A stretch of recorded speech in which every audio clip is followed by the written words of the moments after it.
देखिए, ये 27/8/2025 को गढ़ी पांडे गांव है, थाना रजौली का। यहाँ सूचना मिली कि एक एक बच्ची जो बकरी चराने गई थी वो गायब हो गई।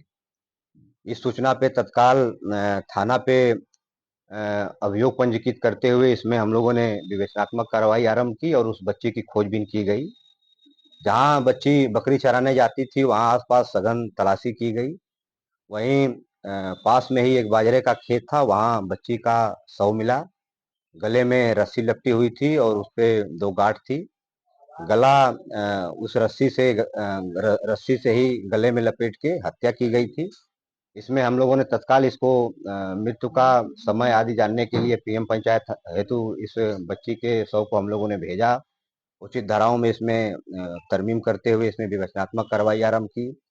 क्योंकि वहाँ घटना के आसपास कोई सीसीटीवी कैमरा नहीं था और हम लोगों को अन्य कोई बताने वाला या कोई व्यक्ति उस तरह का तत्कालिक रूप से मौजूद नहीं मिल रहा था।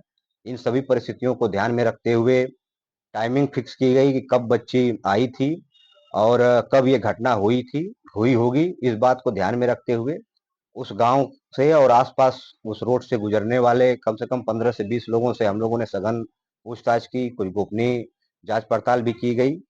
तो एक व्यक्ति ध्यानपाल उर्फ पप्पू, जो उसी गढ़ी पांडे गांव का ही रहने वाला था। इसकी गतिविधियों के बारे में कुछ लोगों ने बताया। ये भी बताया कि ये भांग का भी सेवन करता है और बच्चों को टॉफी, चॉकलेट और मिठाई आदि बांटने की चेष्टा भी करता है।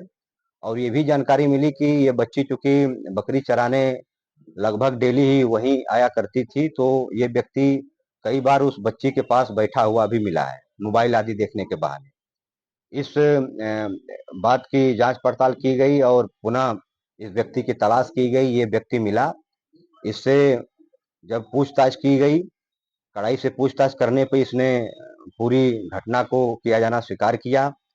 इसने बताया कि ये पर डे की भांति उस दिन भी जब बच्ची बकरी चराने आई थी, वहां बैठी थी, तो ये मोबाइल दिखाने के बहाने गलत काम करने की नीयत से वो बच्ची के पास बैठ गया।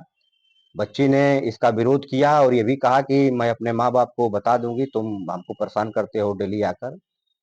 इस बात पे वो बच्ची को भला फुसला कर कि तुम्हारी बकरियां वहां बाजरे के खेत में चली गई हैं, चलो तुम्हारी बकरी निकलवा देते हैं। ये बच्ची को वहां भला फुसला के ले गया और बच्ची को वहीं गिरा कर उसने गला दबा दिया बच्ची का। बच्ची अचेत हो गई, जो उसका हाथ पांव चलने उसके बंद हो गए। फिर वो बाहर आया, वहीं बाजरे के खेत से 10 मीटर बाहर एक कच्चा रास्ता, वहां एक रस्सी पड़ी हुई थी। उस रस्सी को ले जाकर उसके गले में लपेट कर गांठ लगाया, ये सुनिश्चित करने के लिए कि किसी भी दशा में ये जिंदा बच्ची न बचे, ताकि ये बातें जो अभी बच्ची कह रही थी कि मैं माँ बाप को बता दूंगी, ये किसी को बताए ना, शेयर ना करे। और उसके बाद ये घटना करने के बाद ये बच्ची की मोबाइल लेकर, जो बच्ची के पास एक मोबाइल भी थी, वो मोबाइल लेकर वहां से तुरंत निकल गया और घर के पीछे एक कूड़ा था, वहां इसने मोबाइल तोड़कर फेंक दी। इसमें घटना के अनावरण के लिए, चूंकि वहां सीसीटीवी कैमरे नहीं थे, टाइमिंग फिक्स करके घटना के अनावरण के लिए एसएसपी सर ने कुल 5 टीमों का गठन किया गया था, जिसमें एसओ नारखी ने इसमें विशेष भूमिका निभाई। इसमें 25,000 रुपये का इनाम एसएसपी सर ने पूरी टीम को प्रदान किया है। साथ ही जो रस्सी बरामद हुई है उसकी हम लोग फोरेंसिक एविडेंस हेतु जांच हेतु उसको भेज रहे हैं। डीएनए सैंपलिंग की कार्रवाई भी हम लोग करेंगे। फिलहाल ये ध्यानपाल उर्फ पप्पू जो है, इसको हम लोग जेल भेज रहे हैं। इसको इसमें उचित धाराओं में समावेश करते हुए, इसमें अन्य विवेचनात्मक कार्रवाई करते हुए, इसमें जल्द से जल्द हम लोग विवेचनात्मक कार्रवाई संपूर्ण करते हुए जल्द से जल्द इसमें सजा कराएंगे।